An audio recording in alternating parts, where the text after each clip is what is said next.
حضرات ذیوکار نو ویٹ نو لیٹ انتظار کی گھڑیاں ختم ہونے کو ہیں، تو حضرات محترم آپ کی سماعتوں کی نظر میں جس عظیم لیڈر کو کرنے جا رہا ہوں اس کے قدم بڑھتے ہیں تو کشمیریوں کی محبت میں اس کے ہاتھ اٹھتے ہیں، تو کشمیریوں کی وفا کے لیے اس کا دل دھڑکتا ہے، تو کشمیریوں کی عفت و حیا کے لیے حضرات ذیوکار اس کا دماغ چلتا ہے، تو کشمیریوں کے حق خود ارادیت کے لیے حضرات ذیوکار اس کی ہر کوشش، کشمیریوں کی خود مختاری کے لیے حضرات ذیوکار اس کو کشمیریوں کی فلاح بہبود کے لیے دامن پھیلانا پڑے تو وہ آر محسوس نہیں کرتا، اس کو کشمیریوں کی فلاح بہبود کے لیے اگر کسی ٹیبل پہ بیٹھ کے گفت و شنید کرنی پڑے تو وہ آر محسوس نہیں کرتا، اس کو کشمیریوں کی بقا کے لیے اگر آنکھوں میں آنکھیں ڈال کے بات کرنی پڑے تو مودی کو ناکو چنے چبانے کے لیے حضرات ذیوکار اس مرد اہم کے یاد رکھو، آپ لوگوں نے دست و بازو بن کے کرو تہ جنگلوں کو، پہاڑوں سے گزر جاؤ، بڑو طوفان دریا کے دھاروں سے گزر جاؤ، کچل دو دشمن کو خارزاروں سے گزر جاؤ، جہاں مودی جیسے بادل ہوں وہاں پہ آگ برساؤ، یہ وفائے کشمیر ہے میرے جوانوں اس کے کام آؤ، یہ بقائے کشمیر ہے میرے جوانوں اس کے کام آؤ، یہ محبت کشمیر ہے میرے جوانوں اس کے کام آؤ، حضرات ذیوکار یہ مرد مجاہد مرد قلندر آج شہر سیالکوٹ میں تشریف فرما ہے، تو شہر اقبال کے اس شہین کو شہر اقبال کے اس شہین کو اقبال نے کچھ یوں لکھا، نہ تخت و تاج نہ لشکر و سپاہ میں ہے جو بات اس مرد قلندر کی بارگاہ میں ہے، ارے صنم کدا ہے جہاں اور مرد حق ہے خلیل، یہ نکتہ وہ ہے جو پوشیدہ لا الہ میں ہے، ارے فاروق تلاش اس کی فضاؤں میں کر نصیب اپنا جہان تازہ، میری آواز صبح میں ہے آپ کی مدبور تاریوں کی گود میں تشریف لاتے ہیں حضرات ذیوکار، کشمیر کی پہچان مسلمانوں کی جرت کا نشان، ہمت و بہادری صبر و استحقلال کی پہچان، جناب prime minister Azad Jammu and Kashmir Raja Farooq Haider Khan صاحب۔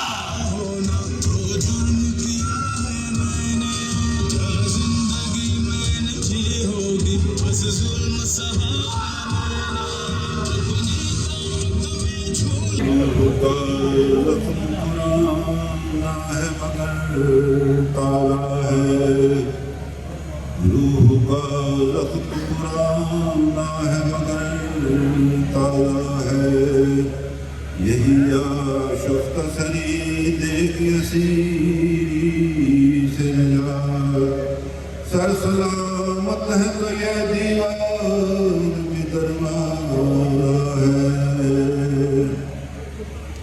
ایک برق بلا کوند گئی سارے چمن پر، ایک برق بلا کوند گئی سارے چمن پر، تو خوش ہے کہ میری شاخ نشے من ہی جلی ہے، تو خوش ہے کہ میری شاخ نشے من ہی جلی ہے۔ صاحب یہ پاکستانی قوم کے لیے یہ شعر ہے کہ وقت نے دی ہے تمہیں چارگری کی مہلت، وقت نے دی ہے تمہیں چارگری کی مہلت، آج کی رات مسیحا نفسان میرا۔ انتہائی واجب احترام جناب واجد مناسب صاحب، پارلیمانی لیڈر پاکستان اسمبلی کے رواز، اور مولانا سجادی صاحب ایم این اے، مولانا لیاقت صاحب ایم پی اے، مولانا عارف صاحب M P A, Mansha Ullah Butt صاحب ایم پی اے، مولانا اقبال صاحب، چودھری محمد اسحاق کے بھائی وزیر حکومت جناب خوش اختر سجادی صاحب ایم پی اے، سید شوکت علی شاہ صاحب وزیر حکومت، میرے بھائی جناب چودھری اسماعیل صاحب وزیر حکومت، جناب احمد اللہ قادری صاحب وزیر اعلیٰ کشمیر حکومت، ناصر ڈار صاحب وزیر اعلیٰ کشمیر حکومت، توحید اختر صاحب سابق میئر سیالکوٹ، طارق سیلانی صاحب سابق ایم پی اے، پرنٹ اور میڈیا سے تعلق رکھنے والے میرے بھائیوں، عزیزوں اور حاضرین کرام،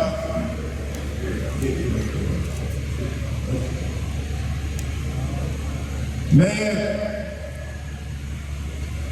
محترم اپنے بھائی وزیر حکومت جناب چودھری اسحاق صاحب جو آج کی اس تقریب کے میزبان ہیں، ان کا شکر گزار ہوں کہ 6 نومبر کے حوالے سے جسے ہم یوم شہدائے جموں کے نام سے یاد کرتے رہتے ہیں ہر سال، آج یہاں پر کی یاد میں انہوں نے اس مجلس کا انعقاد کیا۔ میں جو اسماعیل صاحب کا بھی شکر گزار ہوں، اور میں اپنے تمام بھائیوں کا، بہنوں کا، بیٹیوں کا شکر گزار ہوں کہ جو اس تقریب میں شریک ہیں۔ حضرات گرامی، آپ کو یاد ہوگا، آپ کو وہ لوگ نہیں زندہ ہیں ابھی، لیکن ان کی اولادیں زندہ ہیں، اور یہ جس علاقے میں میں ہوں، میں نے یہاں تک 80% مہاجرین جموں مقیم ہیں۔ ریاست میں آپ سے گزارش کر رہا تھا کہ 80% کے قریب یہاں پر مہاجرین جموں آباد ہے، لیکن یہ تذکرہ کرنے سے پہلے میں اہل سیال کو اس کے قریب جوان میں رہنے والے اپنے پاکستانی بھائیوں کا شکر گزار ہوں کہ جنہوں نے اپنے دامن پھیلائے اور اپنے مظلوم بہن بھائی اور بیٹیوں کو پناہ دی اس پاکستان کے اس آزاد علاقے میں جو کشمیریوں کی منزل ہے۔ ہم نے محترم بھائی صاحب، ہم نے یہ فیصلہ سال 44 میں کشمیریوں نے، جموں کشمیر کے لوگوں نے سال 44 میں جب قائد اعظم تشریف لے گئے کشمیر، حضرات آپ کے علم میں ہونا چاہیے کہ وہ سیالکوٹ کے راستے داخل ہوئے تھے جموں میں، اور پھر سری نگر بانہال کراس کر کے اور کوالے سے ہو کر راولپنڈی کی طرف سے واپس تشریف لائے۔ ہم نے فیصلہ سال 44 میں کیا تھا قائد اعظم کے ساتھ، اور جس بات کا حوالہ محترم خواجہ صاحب نے دیا، لیگ کا قیام یہ اسی کے تسلسل میں تھا 2010 میں۔ ہم نے اس رشتہ کو مستحکم کیا کہ جو قائد اعظم نے قائم کیا تھا اور جس کو میاں محمد نواز شریف نے جو ہے نبھایا یہ میں آپ سے کرنا چاہتا ہوں کہ لیگ کا قیام آزاد کشمیر کے اندر اس تنازع کے حوالے سے جو ہے ایک وقت کی ضرورت تھی کہ ایک وہ جماعت جو پاکستان کی بانی جماعت ہے، جس کی قیادت نے پاکستان قائم کیا، اور اس کے ساتھ ہم نے رشتہ جوڑا۔ بھائی صاحب، مجھے کچھ دن پہلے کوئٹہ جانا ہوا اور میری خواہش تھی کہ میں جا کر جاؤں زیارت، اور جب میں زیارت پہنچا میں نے کچھ پڑھا تھا BBC پہ قائد اعظم کے آخری 60 دن، تو مجھے خواہش پیدا ہوئی کہ قائد اعظم کو اس دور دراز جگہ پر کیوں بھیجا گیا، اور اس سڑک سے مجھے 2.5 گھنٹے لگے۔ اچھی گاڑی تھی، نئی گاڑی تھی، میں پریشان تھا۔ وہ شخص جو بیمار 72 سال کا، اسے کیسے اس پر سفر کیا ہوگا اور اس کو کیوں رکھا گیا؟ یہ بدقسمتی رہی ہے ہماری پاکستان کی۔ آج مسلم لیگ کی قیادت اسی طرح کے چیزوں کا شکار ہے۔ یہ بدقسمتی ہے ہماری۔ آج قائد اعظم کے سپاہی خواجہ صفدر کا بیٹا خواجہ محمد آصف غداروں کی لائن میں اس کو بھی شامل کر دیں۔ اس سے زیادہ کوئی شرمناک بات کوئی نہیں ہو سکتی کہ جو کہ الزام لگایا جا سکے۔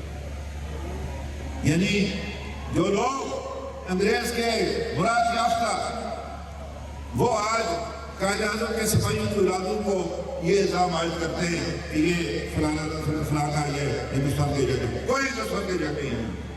میں پریشان ہوں اس حوالے سے۔ بھائی صاحب، میرا مستقبل ہے پاکستان کے ساتھ، کہ لگتا ہے کہ پاکستان سارے کا سارا مودی کا ایجنڈا یا ہندوستان کا ایجنڈا، پھر میں نے کیا فیصلہ کیا؟ اور یہ بحث بند ہو جانی چاہیے۔ یہ میں کہنا چاہتا ہوں حکومت پاکستان سے، وہ جو ان کے کرائے کے جو ان کے وہ ترجمان ہیں، ان کا منہ بند رکھیں۔ اور آج مودی بڑا خوش ہو گئے ہندوستان میں، BJP بڑی خوش ہوگی کہ 22 کروڑ لوگ جو ہیں وہ ہمارے حامی ہیں، ہمارے دشمن جس کو سمجھتے تھے اس کے اندر۔ اس طرح کے شرمناک بات ہو سکتی ہے۔ تو میرے بھائی، جو میں آپ سے گزارش کر رہا تھا تو وہ یہ ہے کہ مجھے یاد ہے شاید خاقان نواسی صاحب کے دفتر میں فائز صاحب نے ان سے کہا کہ واسف صاحب یہ سڑکیں خون کشمیر کو خون سے رنگین تھی، یہ سڑکیں 2.5 لاکھ مسلمان کا قتل عام کیا RSS کے گنڈوں نے، جن کی آج پھر ہندوستان کے اندر حکومت ہے۔ مہاراجہ پٹیلا کی فورسز، مہاراجہ ہری سنگھ کی فورسز اور 27,000 کے قریب خواتین اور بچوں کو پکڑ کر لے گئے۔ یہ پاکستان صرف مشرقی پنجاب میں 55,000 مسلمان ہوتے ہوئے آپ کی میری ماں بہنیں بیٹی ہے۔ آپ کے علم میں ہونا چاہیے، جو نئی نسل بیٹھی ہے اس کو، وہ کسی نے کہا تھا نا، سائے میں بیٹھی ہوئی نسل کو معلوم نہیں، سائے میں بیٹھی ہوئی نسل کو معلوم نہیں دھوپ کی طرح کوئی پیڑ لگانے والے۔ ریشہ دار قائد ملک چودھری نواب عباس خان کی اپنی بیٹی ہے، کتنی نے اغوا کر لی، انہیں انکار کر دیا کہ میں اپنی بیٹی کو واپس نہیں لیتا جب تک میری باقی بیٹی واپس نہیں آ جاتا۔ بھائی صاحب اس مرد حریت کی بات انہیں مجھے آج راستے میں شوکت علی شاہ صاحب ہمارے وزیر ہیں، ہمارے بہت دیت سیاسی رہنما سید شاہ صاحب کے بیٹے سید عبداللہ شاہ آزاد کے، یہ کہنے لگے کہ جو غلام عباس بیمار تھے اور سردار ابراہیم خان کے، ان سے کہا کہ چودھری صاحب یہ مکان جو ہے یہ الاٹ کروا لو اپنے نام پر، پنڈی میں رہتے تھے۔ انہوں نے کہا کہ ان کو کہا کہ میری بھائی کشمیری والد ابھی بھی دربدر ہے اور میں اپنے نام پر مکان الاٹ کروں، یہ ممکن نہیں ہے۔ ایسی قیادت بھی گزری ہے، اور جن کو قائد اعظم نے اپنے جانشین کا خطاب کیا تھا سال 44 میں سری نگر سے، یہ ہم اس میراث کو ہم سنبھالے گا اللہ کا فضل ہے، اور اس میں کوئی کمی نہیں آئی۔ مجھ پر الزام لگایا غداری کا، اس کا بغاوت کا، تو میں نے ٹی وی پر یہی کہا کہ میرا پاکستان سے رشتہ زیادہ مضبوط ہوا، کمزور ہوا، زیادہ مضبوط ہوا پاکستان کے لیے۔ ہم ہر نظام کا پاکستان کے لیے جو ہے برداشت کرنے کے لیے تیار ہے۔ یہ کیا کیریکٹر پوجے ہمارا مقابلہ کر سکتے ہیں؟ یہ میں آپ سے گزارش کرنا چاہتا ہوں کہ یہ 5-6 نومبر کا دن اور جس سے پھر بسوں میں بھر کر لوگوں کا قتل عام کیا گیا، یہ طبی جو ہے یہ کشمیری میری ماؤں بہنوں بیٹیوں کے خون سے لبریز تھا۔ آج اگر ہم سے جو کشمیر پوری پاکستان کا حصہ ہوتی تو دریائے چناب کا ایک قطرہ بھی ہندوستان کو نہیں جا سکتا۔ یہ بدقسمتی ہے، جن لوگوں کے ہاتھ میں یہ جن نے کرنا تھا وہ یہ ملا کر پایا، بدقسمتی ہے ہماری۔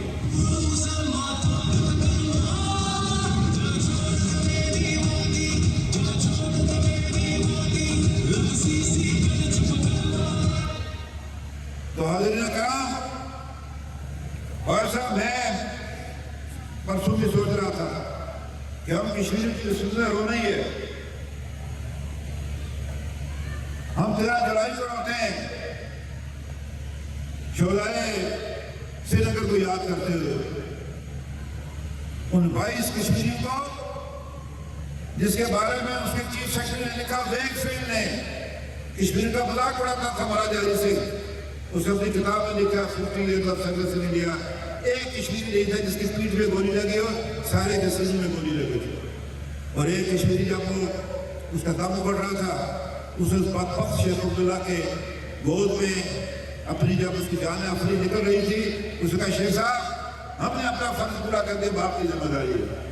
بدقسمتی کے ساتھ سیاسی قیادت کی غلطیوں سے آج 73 سال ہو گئے ہم یہ قضیے کو بھولتے ہیں۔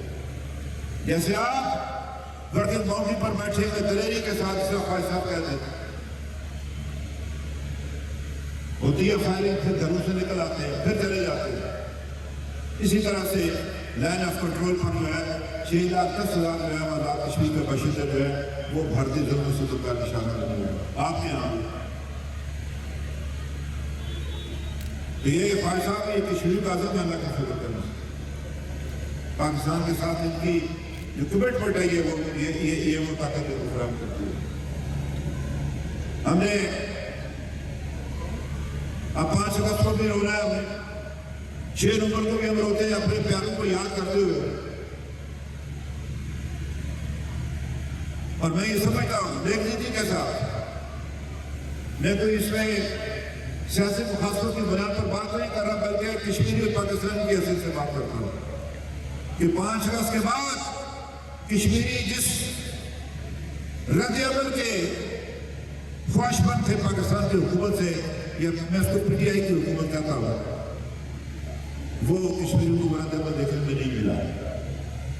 ہندوستان مودی ایک ایک سٹیپ اٹھاتا ہوا, ایک ایک قدم اٹھاتا ہوا آگے بڑھ رہا ہے. اور ہم بدقسمتی کے ساتھ یا کوئی کسی کو غدار قرار دیتا ہے, کسی کو کوئی چور, کسی کو ڈاکو, ہم کس مصیبت کے شکار ہیں.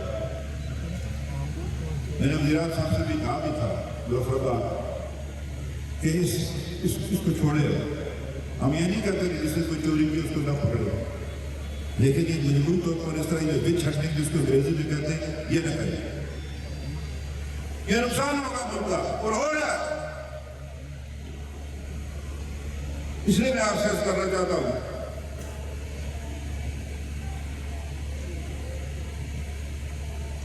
میں آپ سے گزارش کرنا چاہتا ہوں, جہاں ہماری لیڈرشپ بیٹھی, ہمارے قومی اسمبلی کے ممبران ہیں, پنجاب اسمبلی کے ممبران ہیں, کل میں پنڈی میں تھا فیض آباد, جہاں تحریک آزادی کشمیر کے دائی چوری غلام عباس خان صاحب کی ان کے مزار کی توسیع کے لیے وہاں پر ایک مجلس سے منعقد کی ہوئی تھی, کل وہاں تھا, اور اس سے یہ وصیت کی کہ مجھے سرزمین پاکستان میں مدفون کرنا, دفن کرنا نہیں, آزاد کشمیر میں نہیں, نہ ایمان کو دفن کرنا, یہی دفن کرنا. یہ قائد اعظم کے اس جانثار ساتھی رئیس الادار قائد ملت چوری غلام عباس خان کی پاکستان سب کمٹمنٹ کا عملی نمونہ ہے. اور انشاءاللہ تعالیٰ ریاست کشمیر کے لوگ لائن آف کنٹرول پر جیسے یہاں پر ہے بالکل ساتھ ساتھ ہے لائن آف کنٹرول کے, یہاں سے بھی 2 کلومیٹر دور ہے, فوج سے بھی آگے ان کے گھر ہیں. ہم فوج کے ہمراہ ہندوستان کی کسی بھی کارروائی کا مقابلہ کریں گے, اور دشمن کو اس آزاد کشمیر کی, اس کشمیر کی جو بستی سرزمین اس میں تباہ برباد کریں گے انشاءاللہ. اس کے لیے میں یہ سمجھتا ہوں کہ پاکستان کے اندر ایک ایسی قیادت کا وجود ضروری ہے جو بدقسمتی کے ساتھ جس شخص نے ایٹمی دھماکے کیے, جو شخص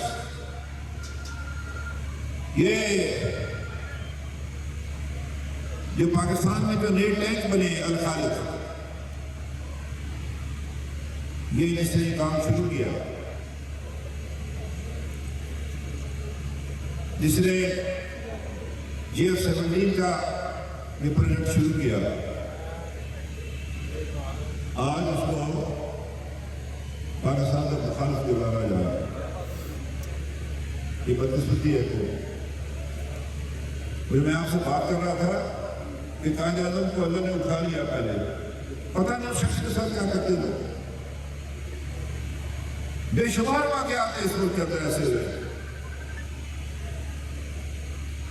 اقتدار اندھا کر دیتا ہے انسان, اقتدار کی خواہش اندھا کر دیتی ہے,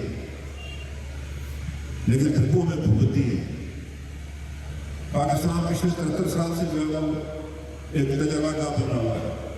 کبھی ماشاءاللہ ہے, کبھی ٹیکنوکریٹ ہے, کبھی کیا ہے, کبھی کیا ہے, یہ اس کا مکمل نہیں ہو سکتا.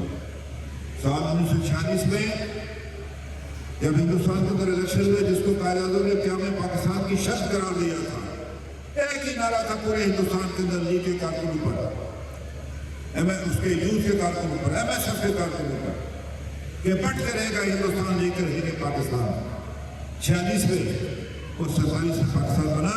پاکستان ایک مکمل جمہوری جدوجہد کے نتیجے میں وجود میں آیا ہے. اس کی بقا, اس کی سلامتی, اس کی ترقی یہ جمہوری اقتصاد مسئلے کا ہے. غیر جمہوری ادوار میں ملک دو حصوں میں تقسیم ہو گیا. اصل پاکستان وہاں سے چلا گیا جس ہم شکیل پاکستان کہتے ہیں. بہت اصل پاکستان اکثریت، لیکن غلط فیصلوں سے، اقتدار کی خواہش سے، اقتدار میں آنا اور چمٹے رہنا ملک کو 2 لفظ کرتی ہے. یہ کہا گیا یہ بنگالی بوجھ ہے.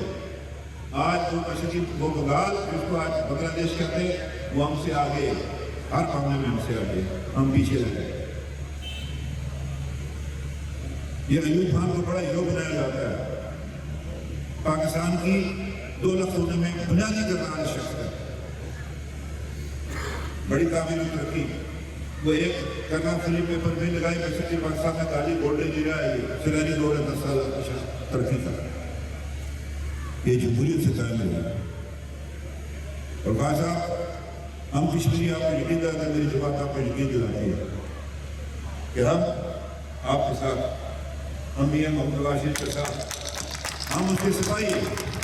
اور ہم نے ثابت کیا آپ کو شاید علم نہیں کہ بڑے دباؤ پڑتے ہیں حکومتوں پر. بھائی صاحب جانتے ہیں اس بات کو. لیکن ہم میاں نواز شریف کا، مسلم لیگ کا اور پاکستان کا جھنڈا جو ہے وہ آزاد کشمیر میں نہیں گرنے دیں گے. تو میں آپ کا سب کے شکر گزار نعرے لگاؤں گا، اس کا درود جواب دیں جو یہ فردی موضوع سے بھی آگے جائے. اسلام زندہ باد.